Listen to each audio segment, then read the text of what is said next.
नमस्कार दोस्तों, कैसे हैं आप सब। आशा करते हैं आप सभी बढ़िया होंगे। मैं सचिन कंसिडर आई से एक बार फिर आप सभी का स्वागत करता हूं। दोस्तों, बांग्लादेश में जिस तरह की उथल पुथल चल रही है ना, वो बहुत ज़्यादा इंटरेस्टिंग है। अभी हाल ही में जो बांग्लादेश के अंतरिम सरकार के जो प्रमुख हैं मोहम्मद यूनुस, इन्होंने एक ऐसा आरोप लगाया है शेख हसीना के ऊपर जो बहुत ही ज़्यादा सुनने में एकदम मज़ेदार लग रहा है। इन्होंने कहा है कि शेख हसीना है वो जो है बांग्लादेश के नागरिकों को गायब करवा रही है और इन्होंने तकरीबन 3800 नागरिकों को इन्होंने गायब करवा दिया है। ऐसा आरोप इन्होंने अभी हाल ही में इन पर लगाया है।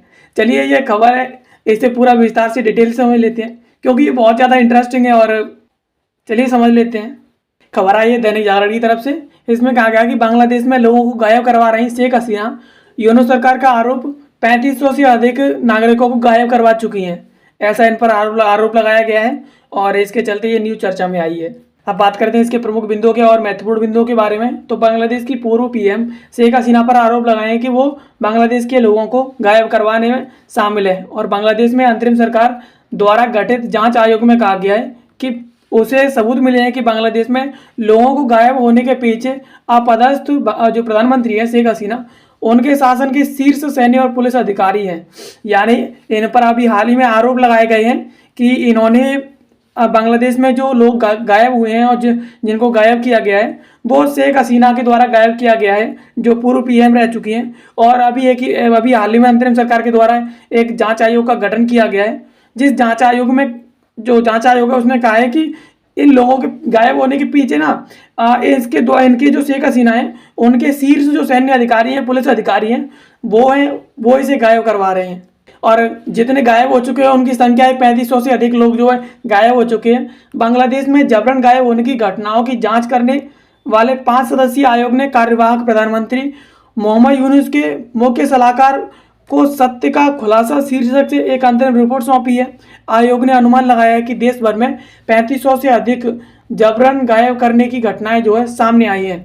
यानी अभी ये जो जांच आयोग गठित किया गया था मोहम्मद यूनुस के द्वारा, 5 सदस्यीय जांच आयोग था, उसने सत्य का खुलासा नाम से एक अंतरिम रिपोर्ट पेश की है और उस रिपोर्ट में यह आरोप लगाया गया है, ये अनुमान लगाया गया है कि 3500 से अधिक जो लोग हैं उन्हें जबरन उनकी मर्जी के खिलाफ तरीके से उन्हें गायब किया गया है और कई अधिकारियों के भी इसमें शामिल होने का दावा किया गया है। यानी इसमें कहा गया है कि बांग्लादेश के जो शीर्ष अधिकारी है वो भी इसमें कई जो है शामिल है। रिपोर्ट में कहा गया है कि शेख हसीना के सलाहकार मेजर जनरल यानी सेवानिवृत्त हैं वो तारिक अहमद सिद्दीकी और राष्ट्रीय दूरसंचार निगरानी केंद्र के पूर्व महानिदेशक बर्खास्त हैं मेजर जनरल जियाउल अहसानंद और वरिष्ठ पुलिस जो अधिकारी हैं वो हैं मोनिरुल इस्लाम और मोहम्मद हारून और रशीद और कई अन्य वरिष्ठ अधिकारी हैं जो इन घटनाओं में शामिल पाए गए हैं। उधर पूर्व सैन्य व पुलिस अधिकारी भी फरार हैं। माना जा रहा है कि वो हसीना की जो शेख हसीना है उनकी आवामी लीग सरकार को गिरने के बाद विदेश भाग गए हैं। यानी इसमें ऐसे ऐसे अधिकारियों के नाम लिए गए हैं जो शेख हसीना के रक्षा सलाहकार और राष्ट्रीय दूरसंचार निगरानी केंद्र के महानिदेशक और वरिष्ठ पुलिस अधिकारी हैं जो कि इसमें संलिप्त पाए गए हैं। जो जांच आयोग था उसने अपनी रिपोर्ट सौंपी है उसमें ये संलिप्त पाए गए हैं और कुछ का ये ऐसा अनुमान लगाया गया है कि कुछ इसमें संलिप्ति के बाद और जब शेख हसीना की सरकार गिर गई थी उसके बाद जो है बांग्लादेश को छोड़ करके यहाँ से फरार हो गए थे, वो भाग गए थे और विदेशों में जाकर के निवास कर रहे हैं।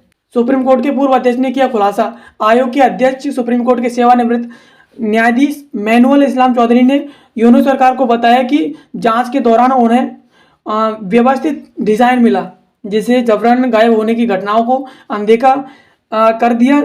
और चौधरी ने कहा कि जबरन गायब करने वाले व्यक्तियों को पीड़ितों के बारे में जानकारी नहीं मिली है।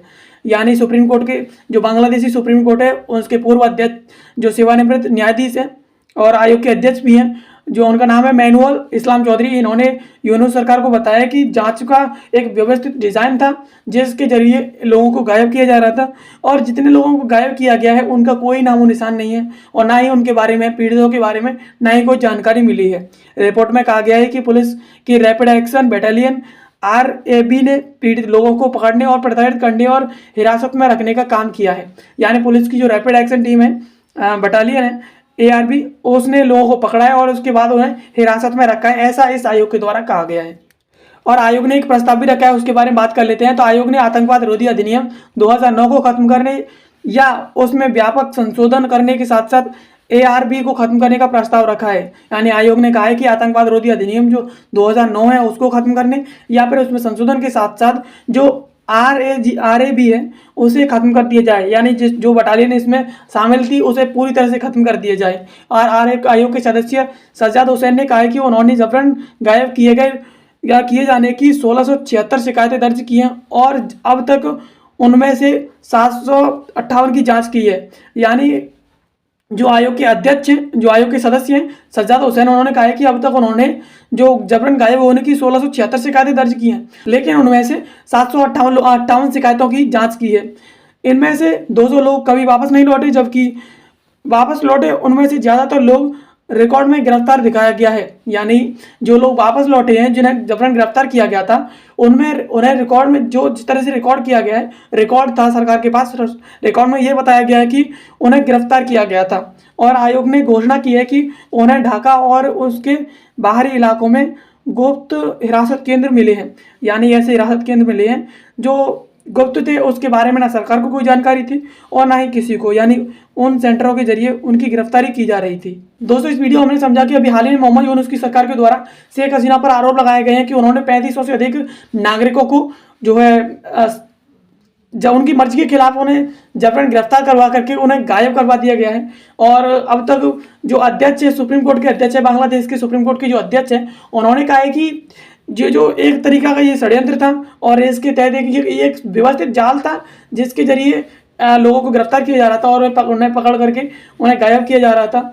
और ऐसे लोगों के बारे में अभी तक कोई जानकारी नहीं मिली है कि कितने लोगों को गिरफ्तार किया गया है और कितने लोगों को इन्होंने गायब करवा दिया है। और जो गायब करवाए गए हैं उनमें शेख हसीना की जो सरकार थी उसके सलाहकार और महानिदेशक जैसे पूर्व और वरिष्ठ अधिकारी शामिल हैं, जिन्होंने नागरिकों को जबरन तौर पर जो है गायब करवाया है।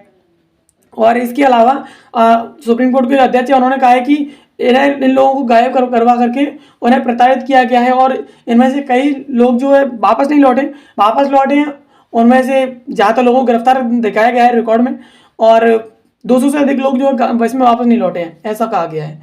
और ये भी कहा गया है कि इसमें जो स्पेशल फोर्स थी बांग्लादेश की, ARB जो बटालियन थी, उसने इन लोगों को प्रताड़ित किया है। तो उन्होंने कहा, सुप्रीम कोर्ट के अध्यक्ष उन्होंने कहा है कि इन्हें ये जो बटालियन है उसे पूरी तरह से खत्म कर दिया जाए और जो आतंकवाद विरोधी अधिनियम है 2009 उसे खत्म कर दिया जाए या उसमें संशोधन किया जाए। और ये एक इतना बड़ा षड्यंत्र बताया गया है जिसके तहत जो शेख हसीना है वो लोगों को गिरफ्तार करवाती रही हैं, ऐसे खबर के तौर पर सामने आया है। तो आशा करते हैं ये वीडियो आपको पसंद आई होगी। ऐसी वीडियोस को देखने के लिए आप हमारे चैनल को सब्सक्राइब कर लीजिए और इससे संबंधित other notification, Telegram video, PDFs और अदर स्टडी मटेरियल के लिए आप इसके टेलीग्राम चैनल को भी ज्वाइन कर सकते हैं। कंसिडर आइए इंस्टाग्राम पर भी, तो आप इंस्टाग्राम पर भी फॉलो कर सकते हैं। बाकी वीडियो देखने के लिए आप सभी का धन्यवाद। मिलते हैं किसी अगले वीडियो में किसी नए और इन्फॉर्मेटिव और इंटरेस्टिंग टॉपिक के साथ। तब तक के लिए आप सभी का धन्यवाद।